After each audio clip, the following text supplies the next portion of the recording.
Hello and welcome to this video tutorial for the brand new Facebook extension object. My name's Danny, I'm from ClickTeam. I'm going to be showing you the basic fundamentals on how you can get started with the Facebook object in Fusion 2.5.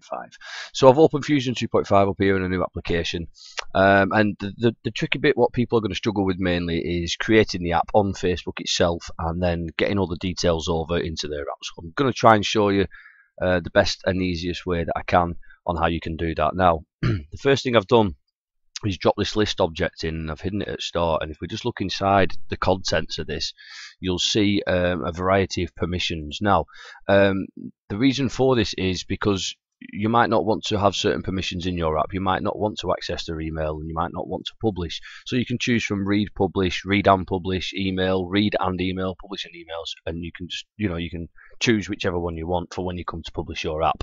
Okay, so the first thing that you will need to do is let's drop in the Facebook object into our app. Let's give that a size,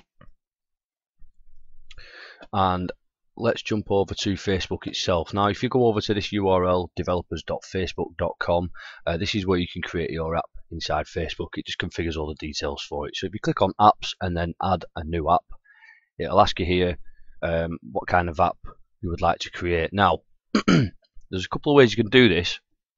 You can select either Android or you can go for the Canvas one. Doesn't really matter, because all we need is the information that's going to be fed to us from that. But for this tutorial, I'm going to select Android. So let's choose a name for our app. So in this one, I'm going to call it Danny's Example App. Create a new Facebook ID. Create Danny's Example App. Is this a test version of another app? No, it's not. Let's select a category. We'll just put games. Let's put games and we'll choose a subcategory. It's going to be a simulation. Create app ID, and that will start the process of creating your app on Facebook itself. And once this is done, we can get all the details that we're going to need to pop into our application. Right, that's done. Brilliant. Okay, so we don't need to download the SDK because the SDK is already part of the Facebook extension, so that saves you downloading the SDK. Install the Facebook app on your emulator. We don't really need to do that. I don't think anybody uses the emulator, and I wouldn't really advise you on using the emulator. To be fair, the build and run process is 30 times faster. We don't need to do any of this, to be honest, because all this has already been taken care of by ClickTeam inside the object itself, so it just saves you doing any of this kind of stuff. Pretty straightforward. Okay, now as you'll see, there's a couple of things in here that you do need to take note of, and the first thing is you need to take a note of the app ID. And we also need to set up some permissions for our Android app. So if we just jump back to our application here, just set it to Android because that's what it's going to be running on. And then obviously once we filled out all of our details here, we need to make sure that we've got some permissions checked, and the permissions will be internet, because we need access to the internet so that the user can log into Facebook. And I'd also recommend write external storage as well, because you might want to save some of the data. Such as, if you're integrating Facebook into one of your games and you're going to use that Facebook account for saving the game, then you're going to need to save the data. So write external storage is probably going to be something that you're going to need on there as well. Tell us about your Android project on here. You can type in your package name. So in this instance, it will be com.clickteam.Danny's Example, and if I copy that, I can use that for a package name here as well, so we can see it's identical. And we don't need to, we'll do this anyway. So basically you're just copying that down and then just putting .main activity on the bottom. So we'll click next, and we need to get our ID. Let's not forget our ID. That's our app ID right there, so we can copy that, and when we select our Facebook object here, we can pop our ID in here. I'm not too sure whether that's actually my ID or not. I'm gonna double check that. What we can do is, this is a wizard here by Facebook. Let's skip the quick start because we don't really need any of that. Okay, there we go. You can see there that's our app ID. Okay, that's fine, and we've got an app secret as well. Keep that very secret. I'll show you mine. Doesn't really matter. Gotta put my password in. Let's have a go. It would help if I could type this morning. Let's try that. There. But we're not going to really need that anyhow, so that should be fine. Settings, we are going to need to pop in what permissions that we're going to need for the game itself, because obviously what we don't want is our users to run the app and it will liaise with the Facebook platform, and if you're requesting permissions that are not in the app properties, then you might have a bit of a problem. So we can do that. There's a lot to look at in here. A lot of this doesn't apply to you though. This is the thing. It looks scary because there's quite a lot of stuff going on, but you don't actually need to bother with most of this. Yeah, here we go, approved items. So you can see you're automatically approved for email, public profile and user friend settings anyhow, so that's fine. Okay, so what you would do is you will pop over into your application, and you've got Facebook here.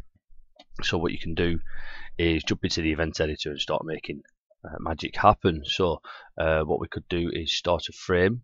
What we could do at the start of the frame is prompt the user to log in to Facebook. So what we could do is we could do login at start of frame, and then we can also say login successful. And when the user's logged in, so they put in their email and the password and it's logged in and it's come back as fine, yeah, that's logged in, then what we can do is we can ask for permissions, and it's going to ask you the permission types. So you can have read, publish, email and friends list, and again it can be additive, so you can put in 1 just for read, 2 for publish, 4 for email, 8 for friends list, and you can add all this up as well. So what we can do is we can get the current, no, we don't want to get the current line, we can get line, no, we don't want to get line, it's select. But we could add it all up. Let's jump back into here and we can see there read, publish, email and friends list. We're going to go for the full hog on this one. So when we go to ask for permissions, we want friends list, so that's going to be 8, and then we want email as well, so that's going to be 4, so 8 plus 4 is 12, and then we want publish as well, so that'll be 14, and then 15. So 15 if you want all of them, read, publish, email and friends list. Pop that in there like that. And then we can check something else. We can say permission allowed, and if permission's been allowed, we can then do basically anything that we want with the app itself. So for example, we can grab the user image, what their profile picture is. We can also post a message to the wall, we can post a link to the wall, an image and a video. We can also read their friends list as well, so we can read the friends list just like that. And we can do on friends list. Obviously you would set, it's probably better to set that up in a loop, but this is kind of a loop because it's on friends list, and then you can use get 2 general values to get the friend ID. So we can count how many friends they've actually got in the list, and then we can get the name and the ID of that friend. That's just in case you want to have an invite a friend feature, something like that. So yeah, I mean that's pretty much the basic fundamentals of setting up the app. You've just got to make sure that you set the app up correctly in here, which we have done. We've just given it a display name. We don't need to bother with any of these. And obviously when it comes to your status and review, if you're going to be asking for any other permissions, then you need to add them in. Otherwise you're fine with email, public profile and user friends. They're already by default allowed. And yeah, I mean, you've got the help file to run along with it as well. That's pretty much straightforward. User image, you can set you can set the profile pictures up. You can bring it into your app. You can post a message to the wall. It's dead easy. Images and videos you can post to walls, but they can't be image files. They can't be files that are on that are local to the device. They have to be online. So if we wanted to post an image, it would ask us for the image file. So we'd have to do something like that. And then you could post that to the user's wall and put, this is Google's logo, caption string, Google's logo, tagged users. And again, you can tag, that's because you can tag friends in, so we could say get friend name and then we give it, and then we can get the value of it if it's in a loop or whatever.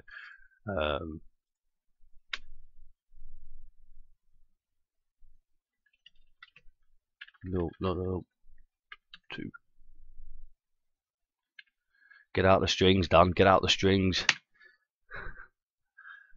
There we go.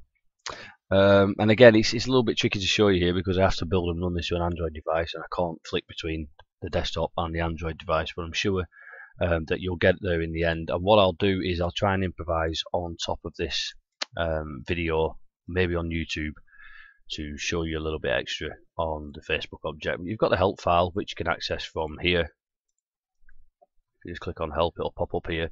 And just while I'm here, a couple of people might have a few problems with this not showing. So if you do, what you do is you head over to Program Files, click Team Fusion Developer 2.5 folder, click on Help. In the Help folder, you'll see the Facebook X CHM file. If you click on the properties of that, there'll be a little unblock button here, which you can click unblock, and then it will show the contents. It's just a new Windows feature that likes to protect people. But yeah, that's pretty much it. So I hope you have fun with the Facebook object, and if you have any problems, questions that you need answering, just head over to the forums, and no doubt somebody will be there to help you out.